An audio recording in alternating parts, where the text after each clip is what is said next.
the shepherds. Also from Luke's gospel. When the angels had left them and gone into heaven, the shepherds said to one another, "Let us go now to Bethlehem and see this thing that has taken place, which the Lord has made known to us." So they went with haste and found Mary and Joseph and the child lying in the manger. When they saw this, they made known what had been told them about this child. And all who heard it were amazed at what the shepherds told them. But Mary treasured all these words and pondered them in her heart. The shepherds returned, glorifying and praising God for all they had heard and seen as it had been told them. The gospel of the Lord. Praise you, O Christ. Please be seated.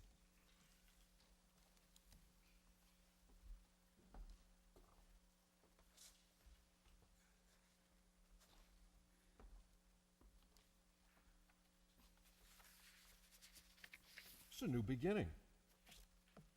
A whole new beginning for the world. And beginnings are important. Luke knows that.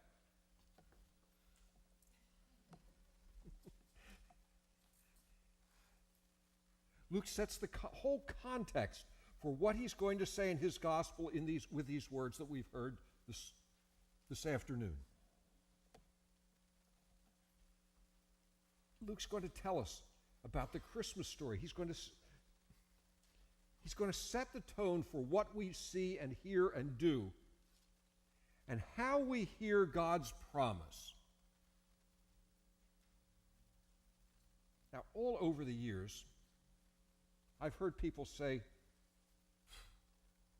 maybe they've even believed this, that the King James Version's the only real translation. I'll bet a bunch of you remember that translation. If it was good enough for the apostles, it's good enough for me. Maybe not. But today, on Christmas Eve, I understand that. I understand that words are important. And there's a grandeur to Luke's opening. No matter which translation you use, somewhere it falls between the Old Testament proclamation of, "Thus saith the Lord," Charlton Heston, and that royal Roman decree that was, "Hear ye, hear ye." It's no accident. It's no accident that these words were chosen. Luke's opening picture of Christ's nativity is presented from a wide-angle view. This is in HD. It's not the old 1950s little box TV that some of us remember. We're set far enough back that we see the whole picture. And then we zoom in on something that no emperor, no governor, no Augustus, no Quirinius, something they would have never noticed. Here's this unwed teenage mother, homeless for the evening. She didn't get to go to the hospital. The nurse midwife didn't show up. She's attended to only by her husband-to-be and these guys that came down out of the fields, out of the hills, the shepherds. You ever smell sheep?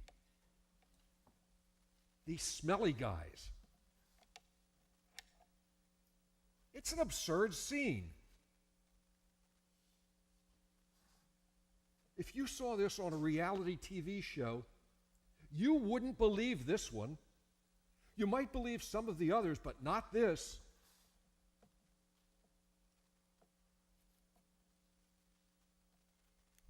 How can Luke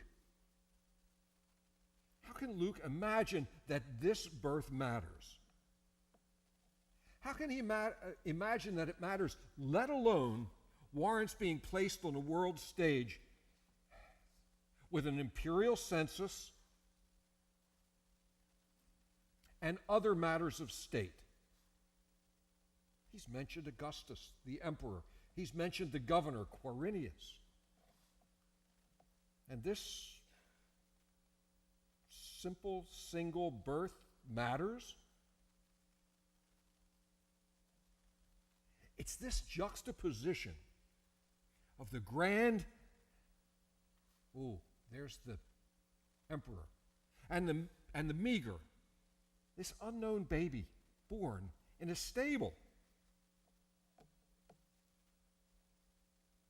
But we have Luke's witness to this irony.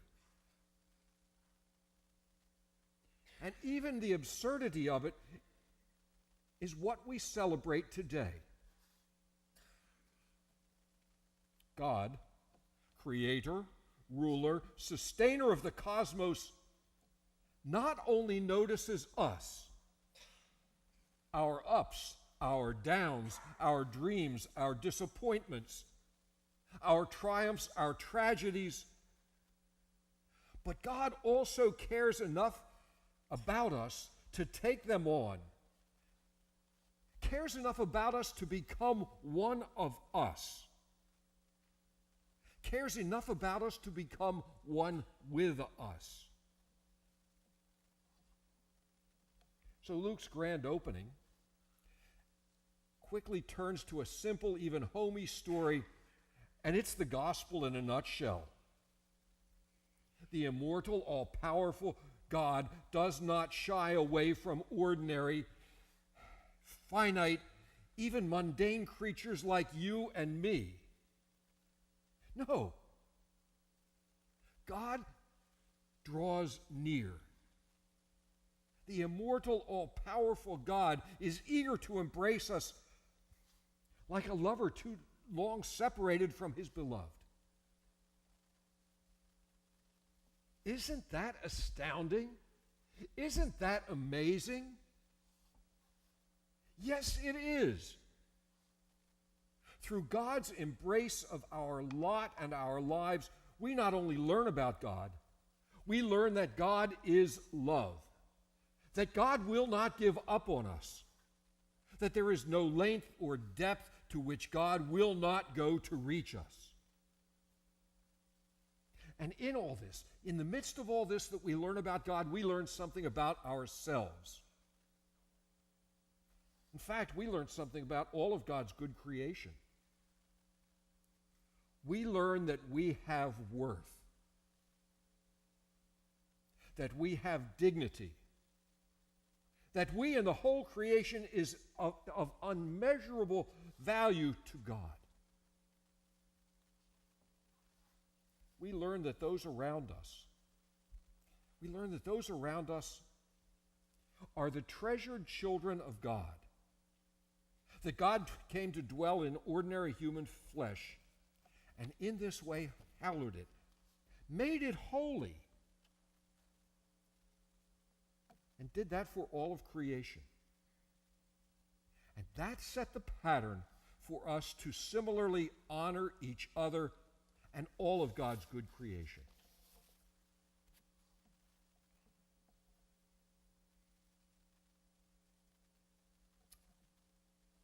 I imagine, no, I know, that many of you feel particularly blessed and are grateful for a good year. Maybe for good health, for the love of family and friends.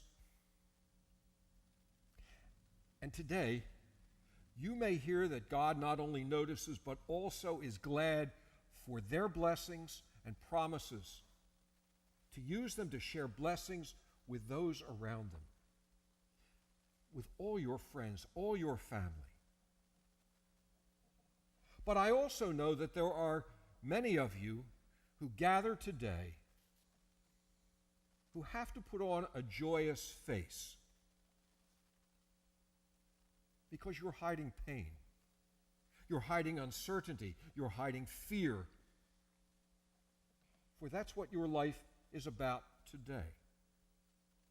And if this applies to you, know that God knows of your struggles. Know that God stands with you and that God stands for you. Know that God will not let you go. And then, of course, there are many of us, perhaps most of us,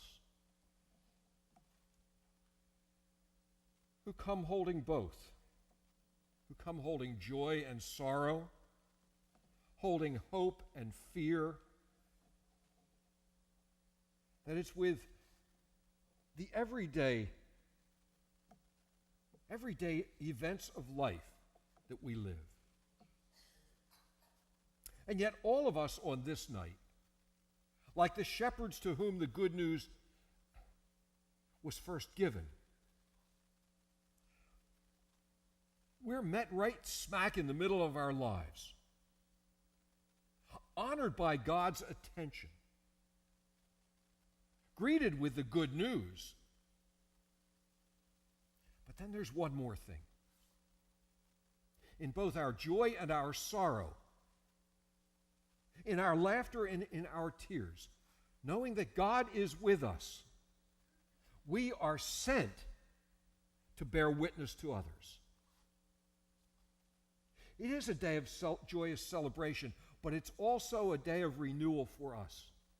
For we are sent to tell all the world that God is with us, that God cares for us, that in fact God is one of us. Amen. Go in peace. God is with you.